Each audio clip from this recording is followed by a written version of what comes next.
Salut pour ceux qui sont déjà arrivés ici. Pour l'autre caméra, c'est dans 30 secondes environ. Pour ceux qui écoutent sur deux médias en même temps, donc c'est du jonglage. Ah tiens, là je sais pas si vous voyez la mascotte. Non, c'est calme, c'est calme. C'est dalmatienne. Chut, chut. On commence dans 20 secondes environ sur la radio ici et maintenant. www.icietmaintenant.com. Peut-être que le son sera meilleur qu'ici. Ah, j'entends le jingle. On est déjà à l'antenne visuellement. Ici aussi, le son c'est tout de suite.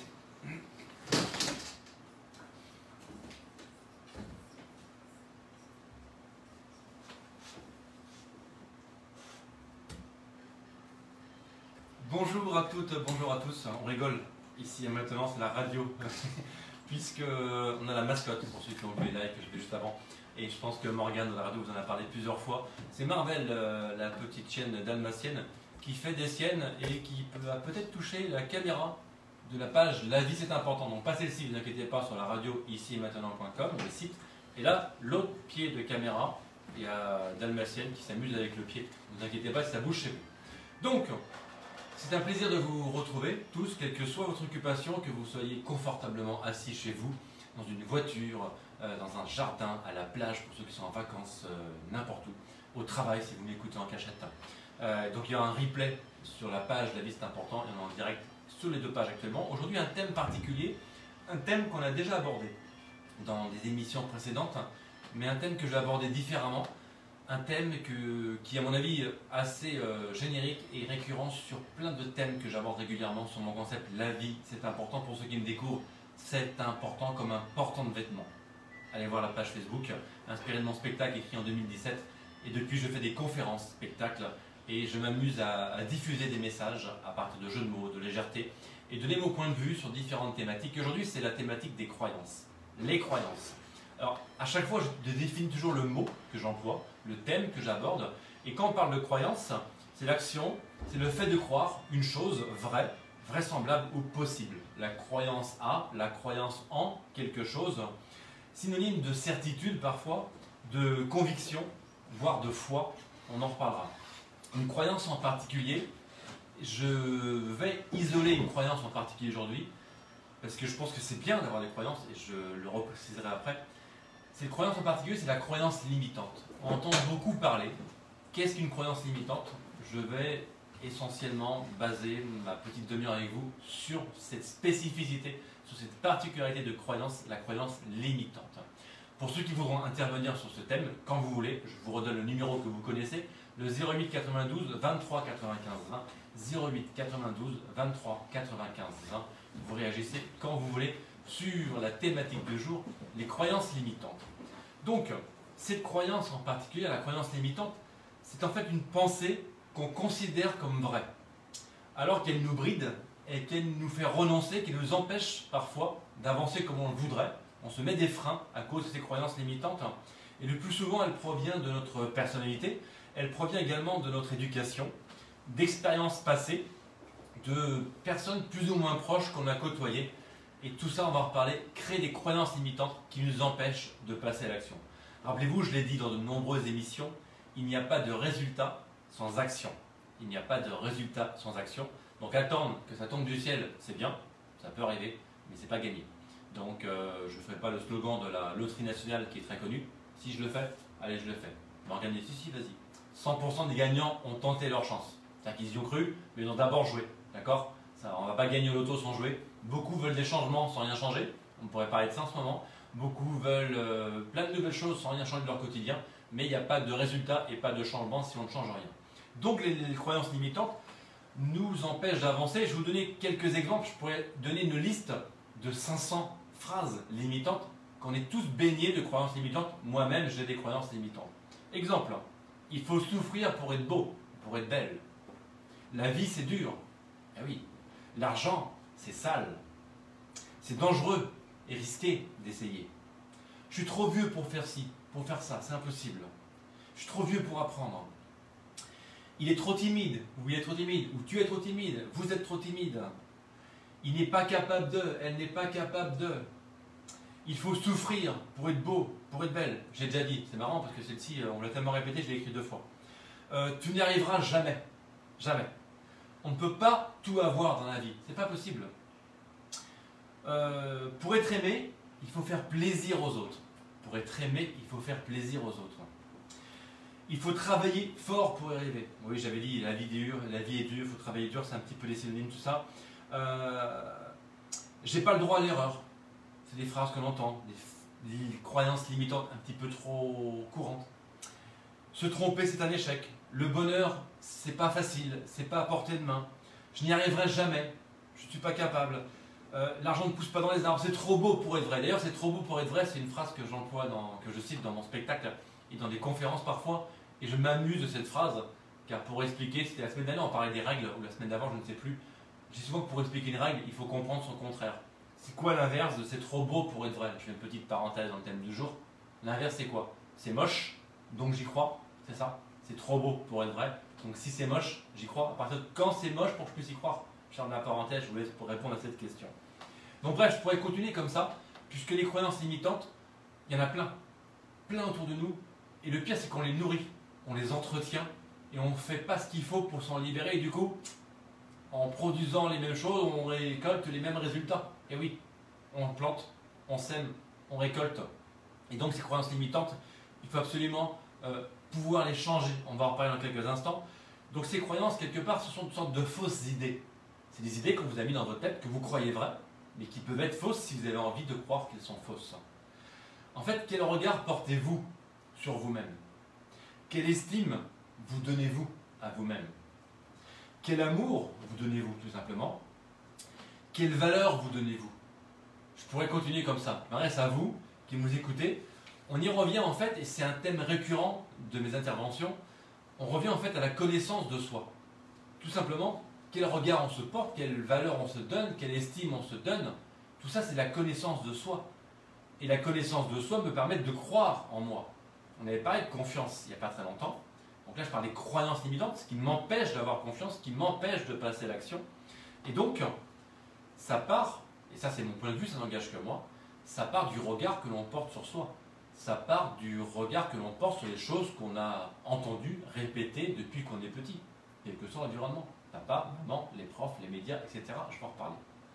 Donc, vous savez, ma thématique préférée, c'est l'authenticité, c'est l'expression de soi. Donc les croyances limitantes, justement, vous empêchent d'exprimer qui vous êtes.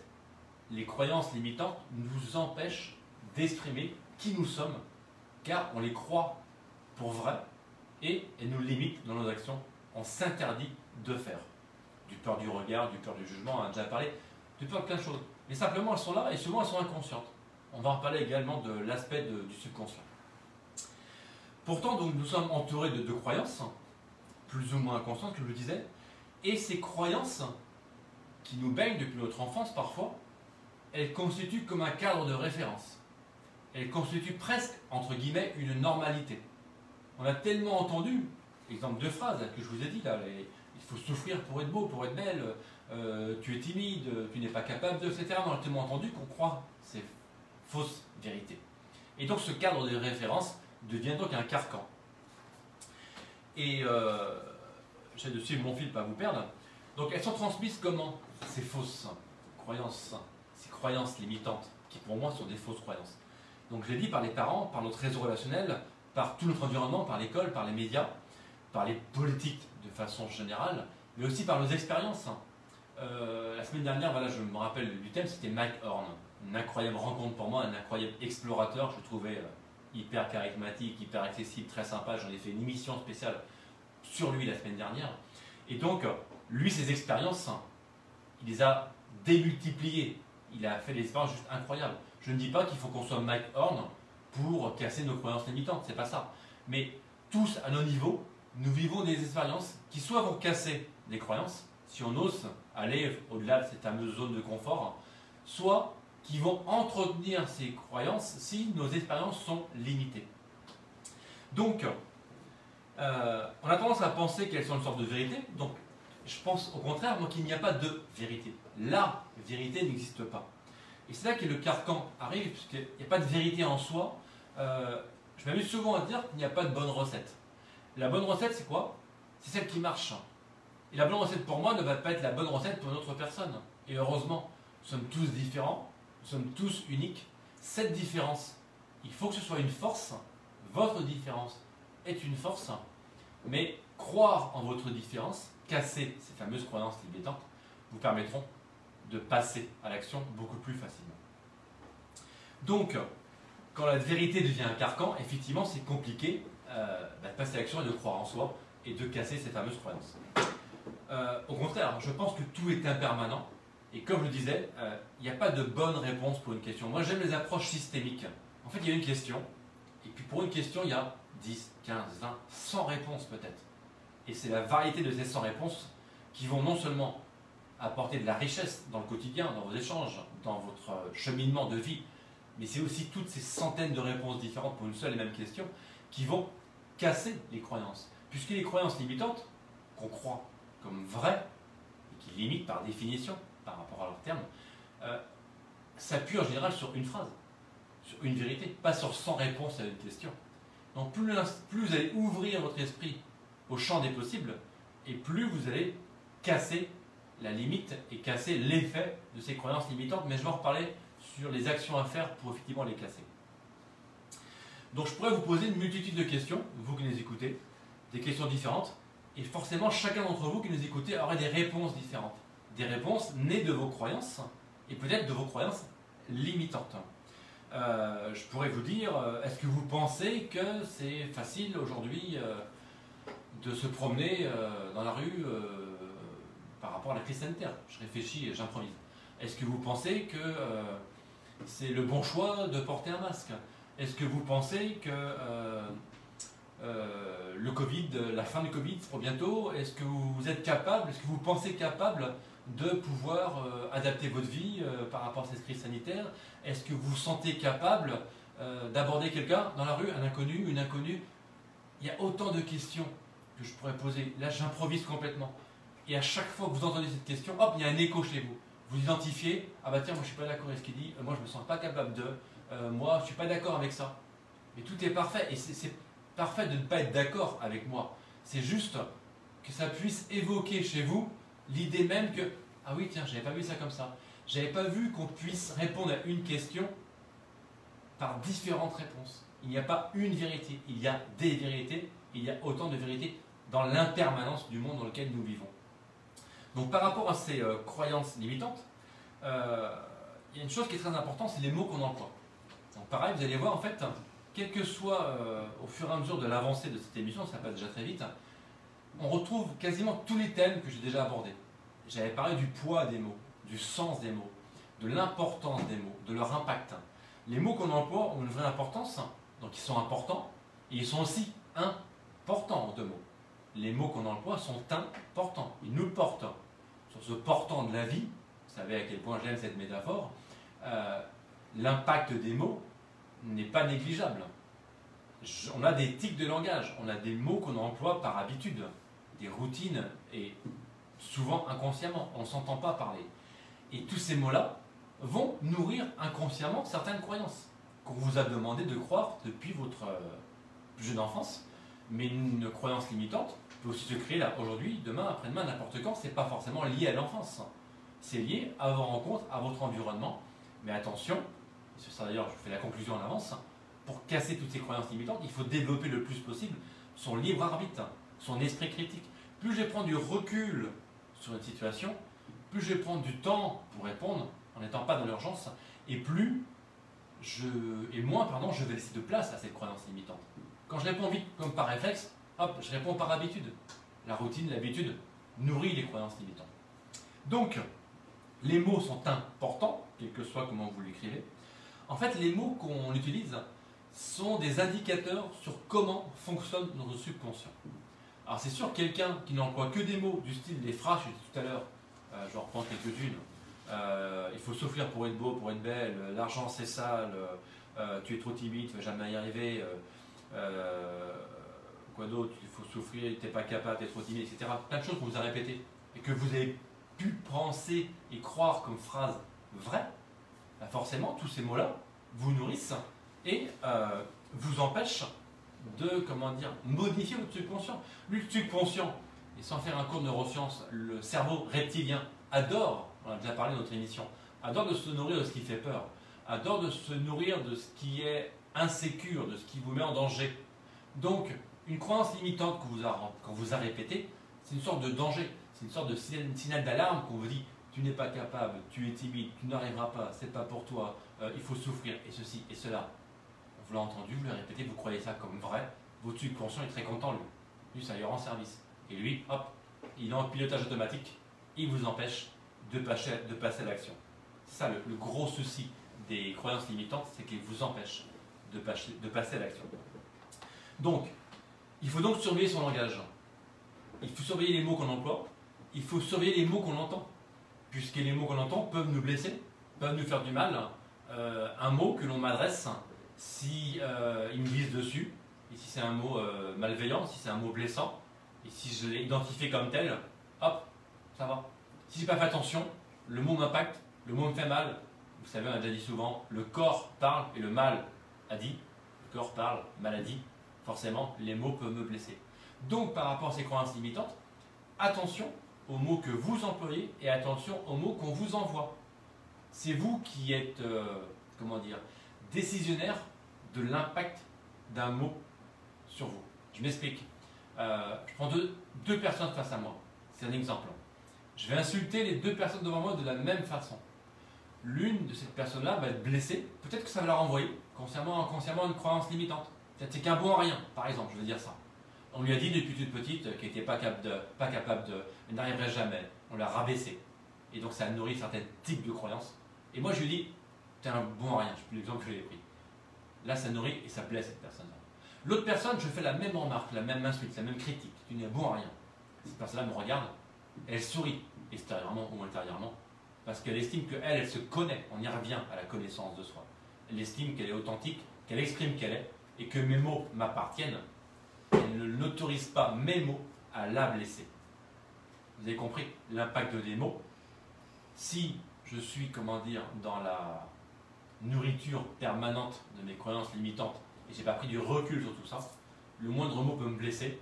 Et forcément, on m'a dit que j'étais incapable, on m'a dit que j'étais timide, on m'a dit que je ne savais pas faire ci, on m'a dit que je n'étais pas fait pour ce poste-là, au boulot, etc. À la première, comment dire, le premier petit grain dans l'engrenage, à la première petite critique, ah bah oui, ils avaient raison, je suis nul. Bah non.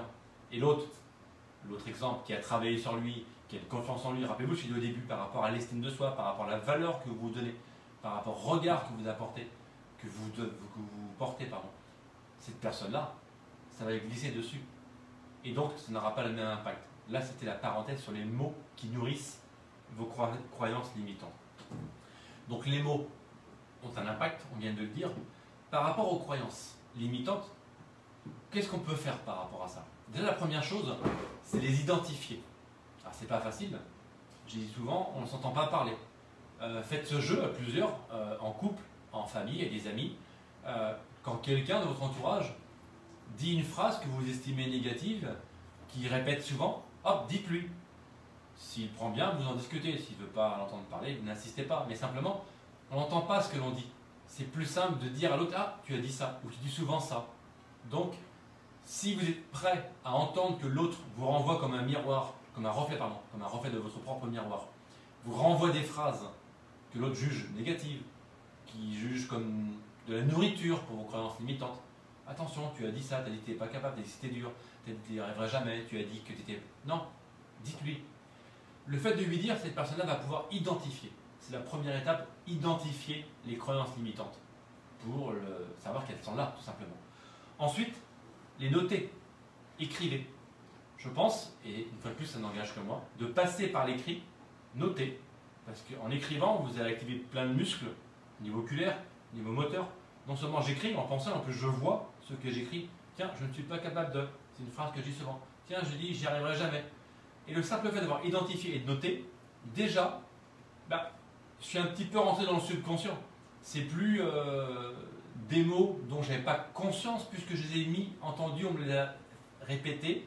Ah oui, tu as raison, je dis souvent ça. Hop, je les écris.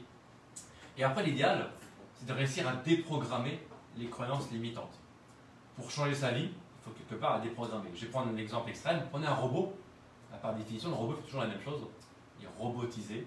C'est, alors presque, quel exemple je pourrais prendre? Un exemple que j'aime pas, l'exemple des sectes. Les gens dans les sectes, ils sont endoctrinés, ils sont manipulés, et donc quelqu'un qui est manipulé, c'est comme un robot. Hop, programmé, ne pourra pas changer. Donc là, pour le déprogrammer, cette personne, il faut la sortir. Donc je ferme la parenthèse de la secte. Et pour revenir aux croyances limitantes, pour le déprogrammer, il faut d'abord identifier, les noter, et puis il y a plein de thérapeutes, je ne vais pas faire une émission entière sur la façon de déprogrammer, mais lorsque vous avez identifié et noté, les déprogrammer, ça peut être par du coaching individuel, ça peut être par l'accompagnement, ça peut être par l'hypnose, ça peut être par des sophrologues, par du coaching de vie, etc. Une petite parenthèse, moi quand j'accompagne certaines personnes, et quand je travaille sur la déprogrammation des croyances limitantes, je fais une récolte, comme des ingrédients, récolte de 2 mots, 2 phrases que j'ai identifiées, et j'ai note. Et après je vais m'en servir pour en faire prendre conscience aux clients, aux patients, peu importe comment on appelle ça. Et là, souvent, on me dit, ah bon, que je dis ça? Parce que comme je vous l'ai dit, on ne s'entend pas parler. Et j'ai quelques petits exercices où, en fait, je mets le patient, le client, en apnée quelques secondes. Quand on est en apnée, pour donner une image, alors pas une apnée qui dure 30 secondes, mais quelques secondes, en apnée, 5-10 secondes, c'est comme si j'ouvrais les portes du subconscient. Si je fais une apnée prolongée, d'un seul coup, à l'heure générale, mon cerveau envoie un signal, les organes ne sont pas alimentés en oxygène, qu'est-ce qui se passe? Alerte, il y a un truc pas normal, le gars il respire plus. C'est bon, il respire, c'était juste une fausse alerte. Simplement, quand on met le client, le patient en apnée, je vais lui faire répéter mentalement des phrases en associant des mots qu'il m'a donnés, les fameux ingrédients que j'ai récupérés dans ma recette, et après je vais le faire expulser. C'est un petit exercice, pour ceux qui connaissent et ceux qui l'ont pratiqué avec moi. J'ai quelques témoignages. Si on m'appelle, je pourrais, comment dire, intervenir là-dessus. 08 92 23 95 20. Des témoignages assez édifiants sur ce qui s'est passé. Pourquoi? Parce qu'en expulsant, c'est comme si j'avais enlevé de mon subconscient des mauvaises racines, des mauvaises herbes. Et comme la nature est très bien faite, la nature n'aime pas le vide. Quand on a créé du vide comme ça dans le subconscient, il y a une deuxième séquence d'exercice où en fait on va l'amener du mot positif pour booster l'image, l'estime, la valeur qu'on s'accorde, le regard qu'on se porte, pour changer la posture du client, de la patiente, du sportif, du chef d'entreprise, etc. Voilà comment on peut, par exemple, déprogrammer les croyances limitantes.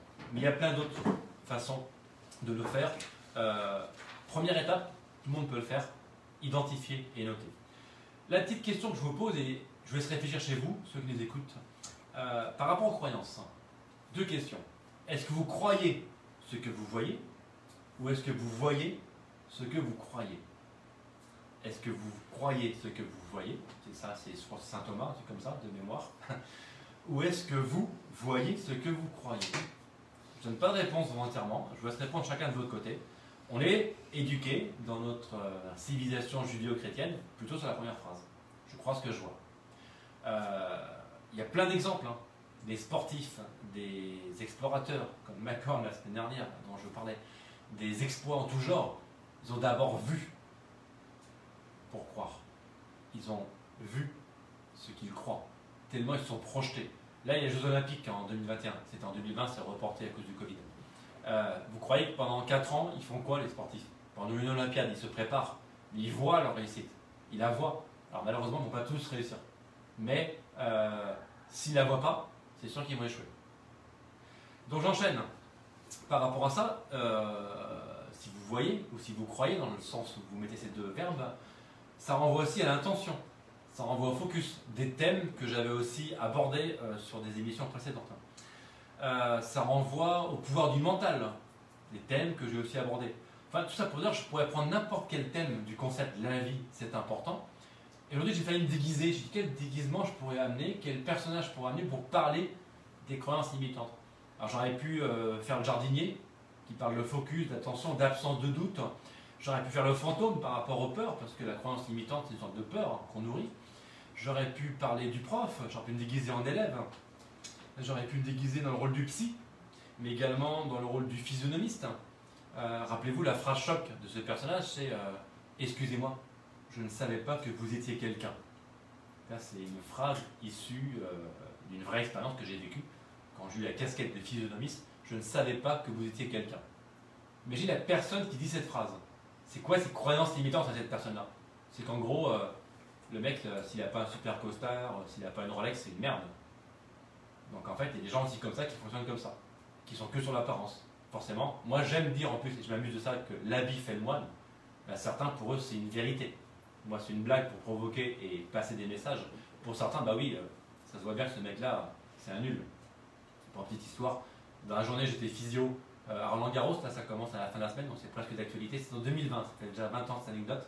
Donc j'avais une simple veste d'un mec qui contrôle des badges, accès VIP sur le central. Et le soir, soirée, sauf que soirée, j'y vais super bien fringué. Et le mec qui m'avait envoyé chier le matin, je retrouve le soir. Il ne me reconnaît pas, moi je le reconnais direct. Et j'y mets. Le premier des deux qui reconnaît l'autre vient trinquer une deuxième fois. Dire, vous êtes sympa, vous. Là, je dis sympa, bizarre. Et d'un seul coup, il m'a reconnu. Il m'a dit cette phrase. Oh, je ne savais pas que vous étiez quelqu'un.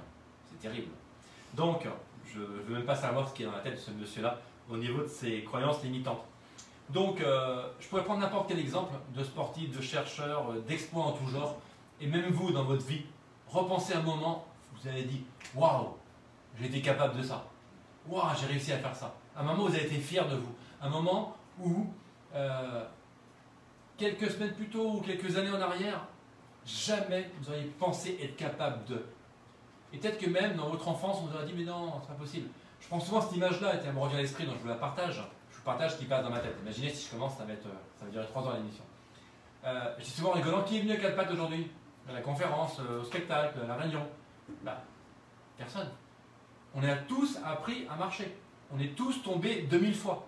On s'est relevé, on est retombé, on s'est relevé, on est retombé. Et on a été entouré de gens qui nous disent « Ah super, allez, lâche rien ». C'est pas forcément ça comme ça, mais ils nous soutenaient. Et ils étaient super contents, on marche. Imaginez que ces gens vous ont dit « Non, laisse tomber, reste à 4 pattes. Tu ne seras pas capable de marcher, c'est trop dur pour toi. Non, non, marche pas, c'est trop dur. » On ne vous a pas dit ça. Donc c'est ça une croyance limitante qu'on vous éduque en vous disant, de toute façon, essayez même pas de marcher. En 2021, de toute façon, c'est interdit. C'est plus possible. C'était avant, maintenant, on ne marche plus. Tu verras l'année prochaine, je te le dis. Hein. Reste à 4 pattes, on peut pas. Je ferme la parenthèse. Donc, quelle que soit la thématique du spectacle, effectivement, la vie c'est important. Je pourrais ramener ça par rapport aux croyances limitantes, qu'elles se nourrissent de plein de choses. Donc, identifiez-les, notez-les. Je pense qu'il n'y a pas de limite en soi. En fait, les limites, c'est celles qu'on se pose, c'est celles qu'on s'impose. On apprend tous les jours, heureusement, des expériences, des échecs, des réussites. Et puis en faisant le bilan de journées, de mois qui passent, d'années qui passent, là, il y a des enseignements. Donc ne répétez pas les mêmes choses parce que, une fois de plus, même action égale même résultat. Et ça c'est super pour les croyances limitantes. Mais à l'inverse, si je prends conscience de mes erreurs et que je change, et que j'ose me mettre un peu en danger, on a déjà parlé plusieurs fois de ça, de l'insécurité pour apprendre, le danger auquel je dois me confronter pour apprendre, je regarde bien ce que ça tourne. Il y a un invité en direct après. Tout ça, ça va casser vos croyances.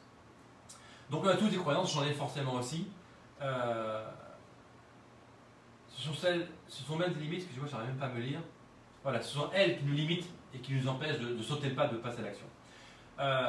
Juste pour terminer, j'aime bien terminer par des citations, je ferai un très vite, peut-être que j'accélère, il reste plus que 2 minutes. Est-ce que croire aux croyances limitantes, c'est une croyance limitante? Est-ce que croire aux croyances limitantes, c'est une croyance limitante? Oui, je sais, j'abuse, ça va un petit peu loin. Donc bref, avant de terminer, il y a volontairement une croyance dont je n'ai pas parlé, et je les ai laissées volontairement, mais pour ceux qui ont noté que j'ai oublié, c'est la croyance au sens de la croyance religieuse. Je ne l'ai pas abordée volontairement, c'est un choix. La croyance religieuse, c'est une croyance que je ne juge pas, que je ne mets pas dans la catégorie des croyances limitantes, même si parfois, avoir des croyances religieuses trop limitées et trop arrêtées, peut-être que ça peut limiter. Je dis ça. D'ailleurs, cette blague, souvent, on me dit souvent, mais Olivier, est-ce que tu es croyant? Et quand on me pose cette question, Olivier, est-ce que tu es croyant? Je réponds toujours, je ne suis pas croyant, je suis certain. Je ne suis pas croyant, je suis certain. Je vous laisse rigoler chez vous. On termine par 3 citations. Une que je cite souvent d'ailleurs, de Nietzsche. Ce n'est pas le doute, c'est la certitude qui rend fou. Si la croyance est proche d'une certitude, ce n'est pas le doute, c'est la certitude qui rend fou, de Nietzsche. Je ne vois pas être forcément d'accord, mais voilà, j'aime bien cette citation. J'adore celle-ci. Ils ne savaient pas que c'était impossible, alors ils l'ont fait. Mark Twain, elle est très connue, ils ne savaient pas que c'était impossible, alors ils l'ont fait. Et enfin une dernière, que vous pensiez être capable ou ne pas être capable, dans les 2 cas, vous avez raison. Henry Ford. que vous pensiez être capable ou ne pas être capable, dans les deux cas, vous avez raison. Citation d'Henry Ford. Donc, par rapport à ces croyances limitantes, par rapport à tout ce qu'on vous a dit, ce n'est pas les autres qui choisissent, c'est vous qui choisissez.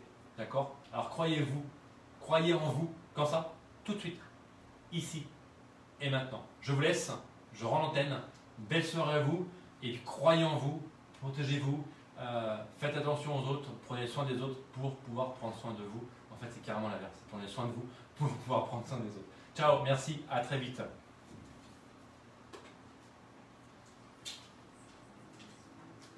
marche pas. Je suis encore à l'antenne ici. Je vais venir couper. 57. Je pars pas trop fort parce qu'à côté il y a la... Pour ceux qui écoutent, il y a encore à la radio les petites annonces. Là, je sais pas ce qui s'est passé, donc j'irai voir après. Est-ce qu'il y avait du monde? On verra. Merci de votre participation. Promis, j'y réponds plus tard. Belle soirée à vous. Je rends l'antenne ici aussi. Ciao, ciao.